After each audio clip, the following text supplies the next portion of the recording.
네, 안녕하세요. 이윤재 부원부장입니다. 일단 오늘은 돈 잘 버는 설계사들이 어떻게 일을 하는지에 대해서 말씀을 좀 드리려고 하는데요. 우리가 그런 얘기 많이 들어봤잖아요. 영업하면, 특히나 이제 보험 영업하면 뭐 월 수천만 원 벌 수 있다, 월 수백만 원 벌 수 있다 해서 뭐 억대 연봉을 찍을 수 있다, 이런 얘기들을 많이 듣고 시작하시는 분들이 계실 텐데, 실제로 그렇게 억대 연봉이나 고소득을 발생시키는 사람들이 꽤 많습니다. 그런 설계사분들이 저희 조직원들도 있고요. 당연히 실제로 있는 일들이니까 그런 말이 들리는데 좀 의아하지 않습니까? 이게 어떤 분들은 그렇게 소득을 벌고 어떤 분들은 잠깐 하고 또 그만두시고, 그러니까 이게 같은 회사에서 똑같은 상품을 팔고 똑같이 24시간을 일을 해도 그렇게 양상이 달라지곤 해요. 그래서 오늘은 그런 내용에 대해서 좀 말씀을 드리려고 하는데, 결국에는 우리가 시간 활용을 어떻게 하는지, 고객이 끊기는 구조가 아니라 지속적으로 어떻게 고객 발굴을 하고 있는지에 대해서 말씀을 좀 드리려고 합니다. 즉, 단순히 돈 많이 버는 설계사가 아니라 이제 꾸준하게 성과가 나오는 상위 1% 설계사들의 특징을 좀 정리해서 전달해 드리려고 해요.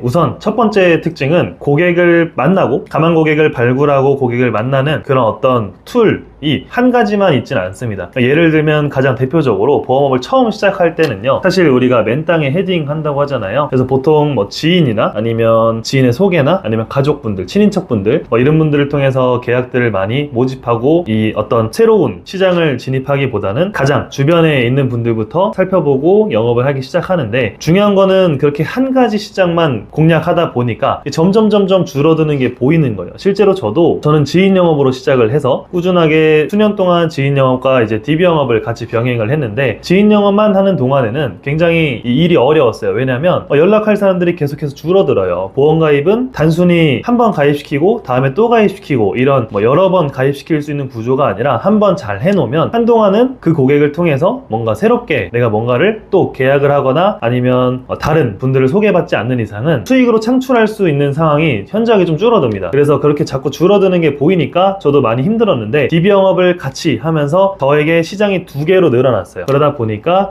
이제 지인 영업이 조금 지지부진하더라도 DB 영업을 통해서 또 다른 고객분들을 만날 수 있고, 이게 한쪽이 잘 안되면 다른 한쪽에서 보완될 수 있는 고객 발굴 툴이 2가지 정도는 병행을 해야 된다고 생각을 합니다. 저도 저희 조직원들한테 단순히 보장문석 DB나 그쪽으로만 영업을 할 게 아니라 재무설계나 재무설계 외적으로도 여러가지 유전자 검사 같은 DB를 활용한다던가 여러가지 툴을 같이 활용하도록 많이 권장하고 있어요. 두 번째로는 이 모든 일을 혼자 하지 않는다는 겁니다. 무슨 말이냐면 A부터 Z까지, 예를 들어서 고객을 발굴하고 연락을 한 다음에 만나서 계약하고, 그리고 그 과정 중에는 분명히 보장 현황을 확인한다던가 아니면 재무 설계를 한다던가, 이런 어떤 사무실에서 또 힘쓰는 시간이 필요하겠죠. 그리고 그 뒤에 계약을 체결했으니까 행정적으로 증권 전달부터 시작해서 고객 개인정보를 좀 안전하게 보관한다던가, 그런 식의 일련의 절차들이 필요합니다. 그리고 회사에 어떤 행정적으로 처리해야 될 실적 입력이라던가 이런 것들이 또 있어요. 이런 것들을 A부터 Z까지 전부 다 혼자 하지 않습니다. 무슨 얘기냐면,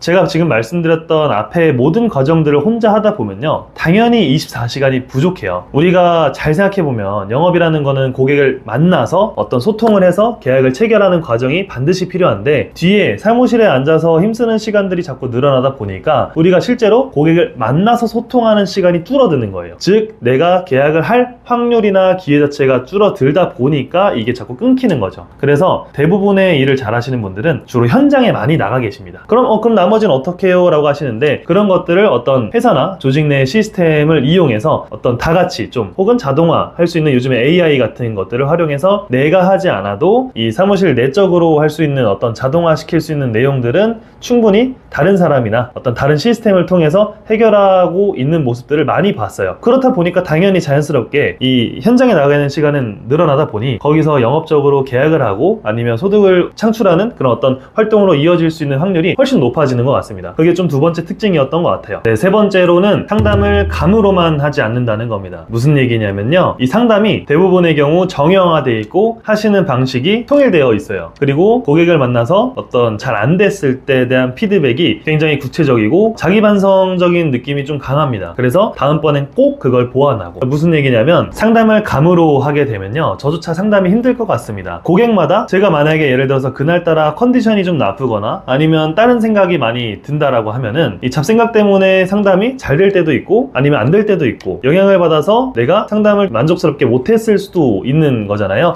그래서 그런 내용들이 있다 보니까 절대 감으로 하시면 안 되고, 저 같은 경우는 초회 면담이 좀 정형화되어 있습니다. 고객을 만나서 인사하는 순간부터 고객과 보장 분석에 대해서, 보험에 대해서 어떻게 얘기를 하는지, 그리고 어떤 내용들을 고객과의 인터뷰를 통해서 정보를 확인하고 그 다음에 이 고객분과 어떤 니즈가 있어서 어떻게 해결해 줄 수 있는 내용을 이야기할 것인지, 이런 것들이 좀 정형화되어 있고 시간도 어느 정도는 좀 정형화가 되어 있습니다. 그렇다 보니 제가 만약에 상담이 잘 안 됐을 때, 아니면 고객이 생각해 볼게요, 이런 반응이 나왔을 때는요, 어떤 부분이 잘못되어 있는지를 좀 짚어보고 구조적인 내용에서도 잘못되어 있는 게 없다라고 생각이 들면 내가 말했던 화법이나 어떤 대화의 내용 중에서 고객의 니즈를 잘못 파악하거나 아니면 불필요한 말을 하진 않았는지를 점검합니다. 상담이 끝나고 나서 그냥 고객이 안 한대요, 아니면 생각해 보겠대요, 이렇게 단순히 피드백이 돌아오는 경우에는요, 그거는 본인이 어떤 걸 잘못했는지 구체적으로 알 방법이 없는 거예요. 왜? 이런 걸 구조적으로 생각해 본 적이 없으니까. 그래서 단순히 상담을 감으로 하기보다는 전체적인 틀을 정해서 내가 어떤 부분이 약한지를 일단 먼저 1차적으로 보완을 하고, 그 다음에 고객 반응에 따라서 스스로의 화법이나 아니면 대화 내용, 아니면 내가 대화를 이끌어갔던, 상담을 리딩했던 내용들을 한번 되짚어보는 게 정말 중요한 것 같습니다. 그리고 네 번째는요, 고객을 당장의 어떤 가치로 보기보단 전체적으로 길게 보시면서 고객의 생애 주기에 따라, 환경에 따라 변화되는 모습까지 같이 신경 쓰시는 분들이 일을 잘했던 것 같습니다. 무슨 얘기냐면 당장 이번 달에 계약하실 분들을 만나고 계약을 체결하고 증권 전달하고 이제 고객 관리하고 이런 것들 정말 좋죠. 다만 이게 연속적으로 이어질 수 없다라는 게 흠이에요. 그러면 흐름이 이렇게 될 거예요. 처음에 고객 발굴을 한 다음에 당장 계약할 분들을 계약을 합니다. 그 다음에 계약 체결 후에 이제 고객 관리하면 증권 전달하고 다음 달이 돼요. 다음 달에 또 새롭게 창출하고 만나서 계약하고, 이것들이 반복되다 보면 분명히 그러다가 넘어지는 순간들이 옵니다. 그렇기 때문에 일 잘하시는 분들은 항상 당장 계약하실 분들이 아니어도 길게 끌고 가면서 사소한 어떤 이벤트들을 챙겨가면서 같이 연락하면서 고객 관리를 마치 내가 이미 계약한 고객처럼 아니면 계약할 고객처럼 꾸준하게 관리를 하시는 분들이 많았던 것 같아요. 왜냐하면 고객분들이 지금 당장은 돈이 없어서 혹은 아니면 상황이 여의치 않아서 병력 때문에 가입이 안 된다고 하더라도 가입 의사만 있다라고 하시면, 아니면 나에게 신뢰가 있다라고 하시면 시간이 지나면서 예를 들면 2030 세대의 경우에는 결혼을 하실 수도 있고 출산을 아니면 아이를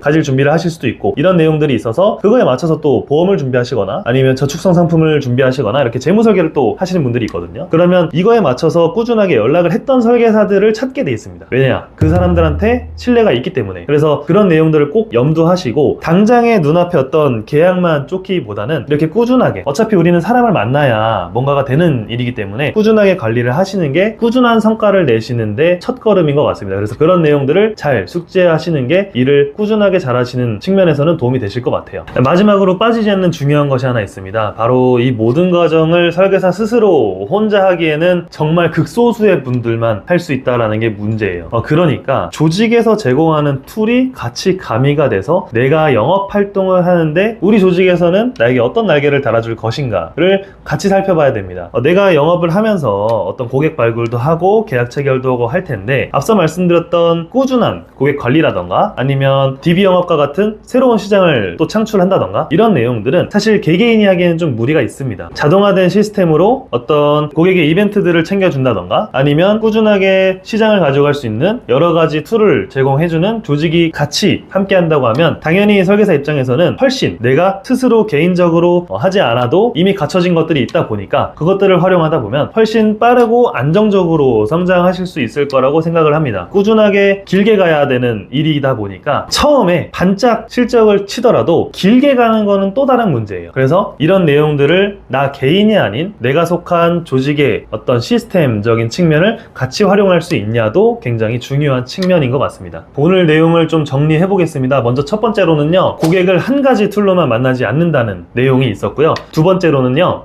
모든 일을 내가 직접 하지 않고 내가 가장 잘할 수 있는 부분에 최대한의 시간을 쓰고 나머지는 어떤 시스템적인 부분을 활용한다 라는 내용이었고요. 세 번째로는 상담을 할 때 단순히 감에만 의지하지 않고 내가 최대한 객관적으로 피드백을 할 수 있는, 개선을 할 수 있는 내용들로 구성을 한다 라는 라는 내용이 있었습니다. 그리고 네 번째로는 단순히 유화폐 고객만 보기보다는 유화폐 계약만 쫓기보다는 고객과 함께 하면서 고객의 생애 주기에 따라서 어떤 이벤트들도 챙겨가면서 길게 봐야 한다는 내용이 있었고, 마지막으로는 조직의 시스템이 개인의 힘과 함께 결합되었을 때 훨씬 더 빠르고 안정적으로 성장할 수 있다는 내용이 있었습니다. 보험 영업에서 상위 1%가 되는 사람들은 실제로 저도 많이 봐왔지만 특별한 사람들이 아니었습니다. 무슨 얘기냐면 굉장히 특별한 툴을 가지고 있던가, 아니면 어떤 의사나 이런 어떤 고액 자산가 분들을 굉장히 많이 알고 있다던가, 이런 분들이 꼭 1%가 됐던 건 아니었고요. 제가 봐왔던 분들은 조금씩 남들이 당장 유화폐 것만 쫓을 때